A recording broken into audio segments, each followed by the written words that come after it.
ہم نے تجھے سب کچھ عطا کر دیا. انا اعطیناک الکوثر. خود کلمہ الکوثر کا کوئی اور ترجمہ ممکن نہیں ہے. اور جب آپ لفظ الکوثر کہتے ہیں تو کسی خاص صفت کا رنگ ابھر کے سامنے نہیں آتا. توجہ رکھیے گا. 2 کلمات عرض کر رہا ہوں، بس توجہ رکھیے گا. حق سبحانہ و تعالیٰ کا جو نام ہے اسم ذات کہا جاتا ہے اسے، وہ کیا ہے؟ اللہ. اس کے علاوہ اللہ کے بہت سے اور نام ہیں. الرحمن، الرحیم، الکریم، الرؤوف، الودود، الرزاق، بہت سے نام ہیں نا. ایک فہرست 99 ناموں کی ہے، ایک فہرست 1000 ناموں کی ہے، ایک فہرست 1001 ناموں کی ہے، ایک فہرست 4000 ناموں کی ہے. اللہ کے نام بہت ہیں. ہر نام میں کسی خاص صفت کا رنگ جھلکتا ہے.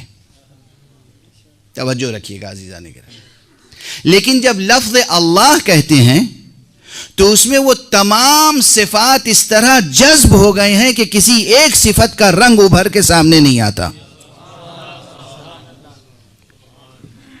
جب اللہ کہتے ہیں تو کیا رحیم کے معنی سامنے آتے ہیں؟ جب اللہ کہتے ہیں تو کیا رازق کے معنی سامنے آتے ہیں؟ جب اللہ کہتے ہیں تو کیا رؤوف کے معنی ابھر کے سامنے آتے ہیں؟ نہیں.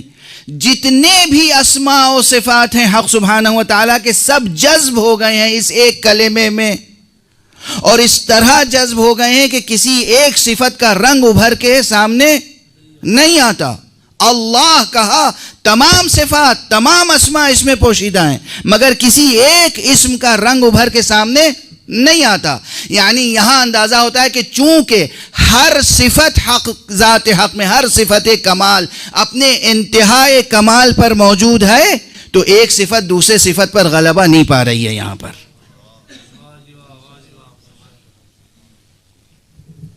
اچھا، بالکل یہی شان اسم مبارک محمد کی ہے صلی اللہ علیہ وسلم.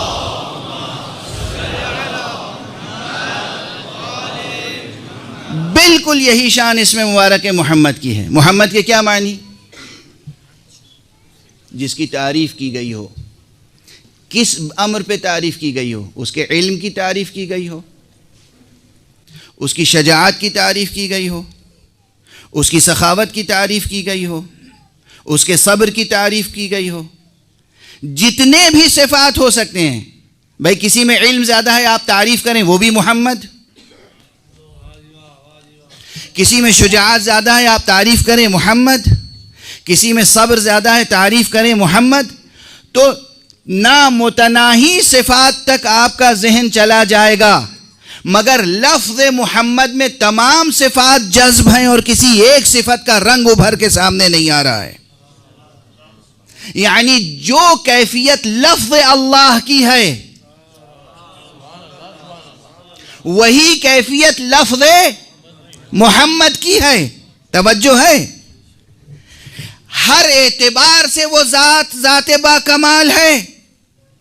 ہر اعتبار سے اس کا محمد بندہ محمود اور محمد ہے.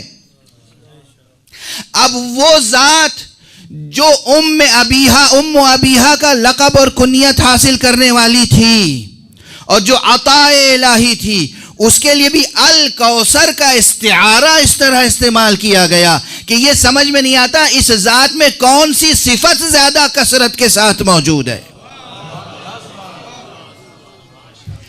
اس عطا الہی میں علم کی کثرت ہے یا کرم کی کثرت ہے یا رحم کی کثرت ہے یا صبر کی کثرت ہے، شجاعت کی کثرت ہے، کس امر کے لحاظ سے کثرت ہے آپ تحدید نہیں کر سکتے، تعیین نہیں کر سکتے. یہ تحدید نہ کر پانا، تعیین نہ کر پانا، یہ وہی کیفیت ہے جو کلمہ اللہ میں ہے، وہی کیفیت ہے جو کلمہ محمد میں ہے، وہی کیفیت ہے جو کلمہ الکوثر میں ہے.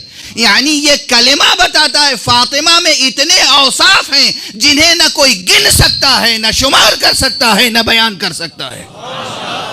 یہ ہے فاطمہ. اس ذات کی عطا جس میں ہر صفت درجہ کمال پر ہے، اس ذات کے لیے عطا جس میں ہر صفت درجہ کمال پر ہے، اور عطا بھی وہ ہے جس میں ہر صفت کثرت کے ساتھ پائی جاتی ہے۔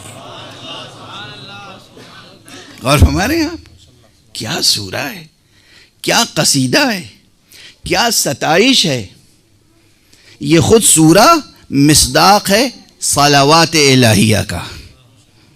اللہ نے جو اپنے نبی کی اور اولاد نبی کی عطرت نبی کی ستائش کی ہے، ان ستائشوں میں سے ایک ستائش سورہ کوثر ہے۔